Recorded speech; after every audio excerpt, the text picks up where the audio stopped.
모두가 부자가 되기 위해 영혼까지 끌어모으고 있습니다.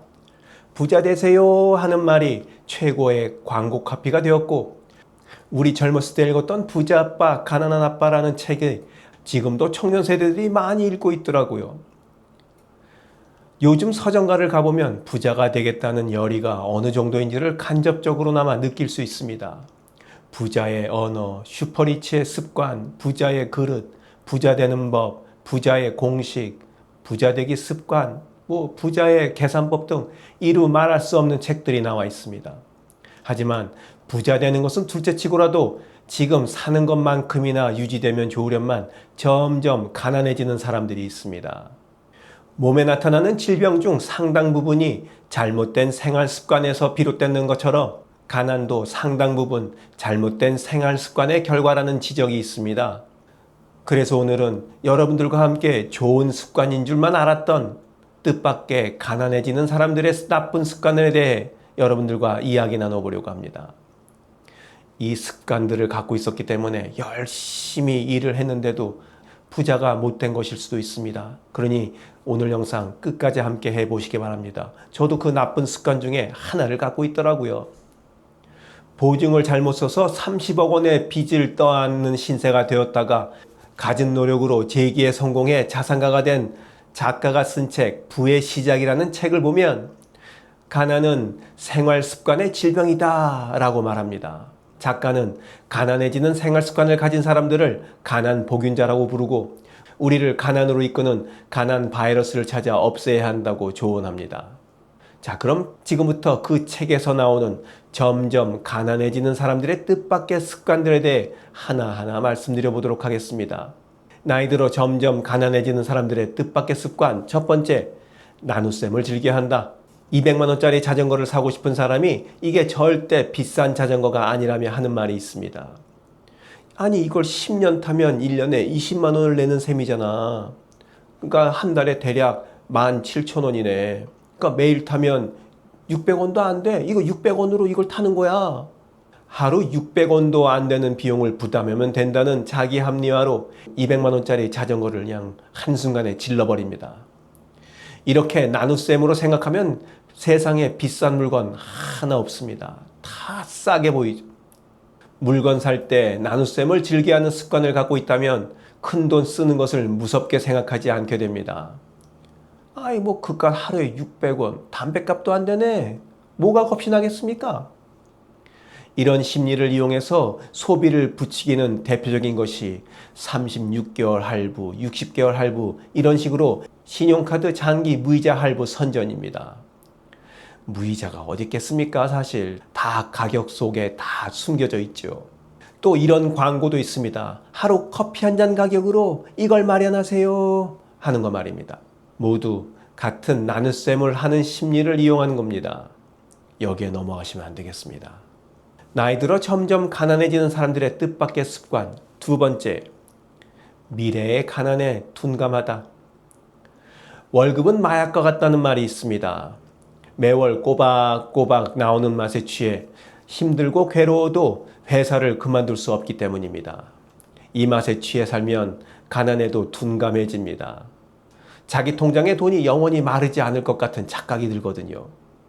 많은 돈은 아니지만 그래도 죽지 않을 만큼의 돈이 지금은 매월 들어옵니다. 부자는 아니더라도 최소한 중산층으로 살아갈 수 있겠다 싶은 믿음과 자신만만함이 마음에 자리 잡고 있습니다. 이렇게 취해 살다가 어느 날 갑자기 구조조정을 당해서 퇴직이라도 하게 되면 기존의 생활 수준을 유지하기 어렵게 되면서 그때서야 나도 도시 빈민으로 떨어질 수 있겠구나 하는 현실과 그 위기감을 깨닫게 됩니다.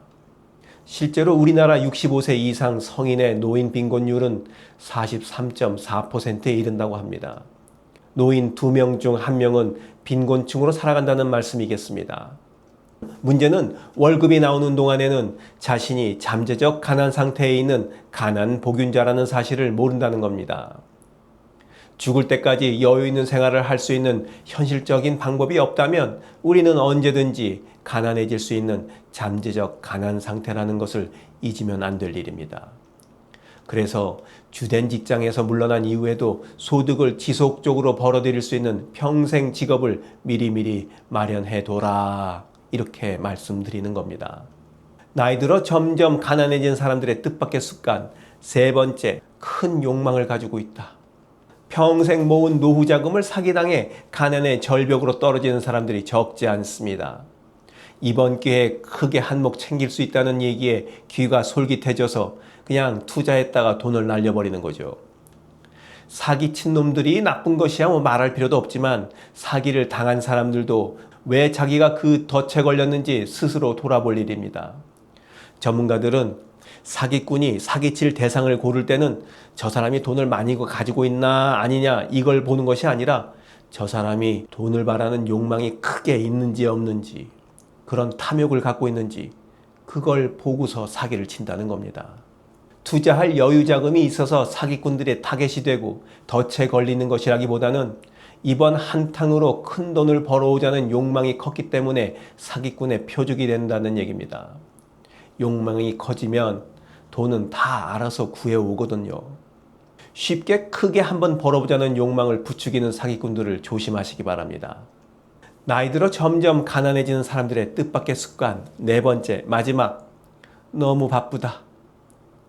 우리 주변의 현실을 비추는 역설적인 조크들이 있습니다. 예를 들면 백수가 과로사 하는다는 말처럼 말입니다.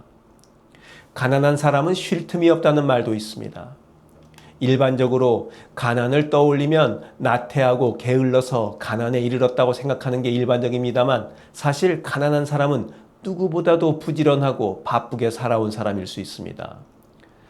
회사 생활이, 사업이 너무 바쁘다는 사람들은 운동할 틈도 없고 책 읽을 시간도 없고 자기 개발할 시간도 없고 자녀들과 놀아줄 시간도 없고 또 가정을 돌볼 시간도 없다고 합니다. 퇴직이 불과 1, 2년 앞으로 나가왔고 회사를 나와 무엇을 할지 아무런 계획이 없어 막막하다는 사람이 있습니다. 불안해서 잠도 잘 못 잘 정도랍니다. 그래서 남은 1년 동안 퇴근 이후 시간이나 주말을 이용해서 은퇴 이후 하고 싶은 일을 배워본다든가 직접 체험해보라는 조언을 해 주었더니 아니 글쎄 돌아온 대답이 회사 일이 너무 바빠서 시간이 나질 않는다는 겁니다. 아니 이런 한심한 대답이 어디 있습니까? 바쁜 게 자랑인 줄 아는 분들이 계십니다. 바쁘다는 것은 이제 잘 살고 있다는 뜻이 아니라 시간 관리 능력이 부족하다는 거라 말씀드리고 싶습니다. 실속 없이 바쁘기만 하면 가난해질 수 있습니다. 습관이 우리 건강과 인생을 좌우합니다. 오늘 새롭게 알게 된 사실은 부와 가난도 습관에 달려있구나 하는 것이겠습니다. 모르면 배워야 하고 배웠다면 행동하고 실천해야 내 것이 됩니다.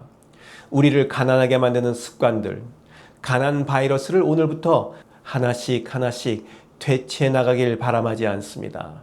저도 노력할게요.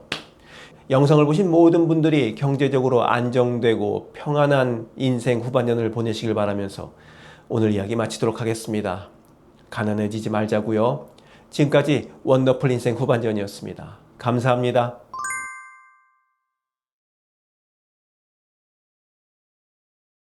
가깝지도 않고 멀지도 않은 친구분들이 필요하십니까? 그리고 오지랖 넓게 참견하지 않고 그저 응원과 격려를 해주는 친구가 필요하십니까?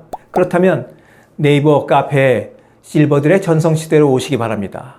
그곳엔 33,000여 명이 넘는 회원들이 여러분들을 기다리고 있습니다. 댓글 맛집으로 이름난 네이버 카페 실버들의 전성시대에서 만나 뵙겠습니다. 감사합니다.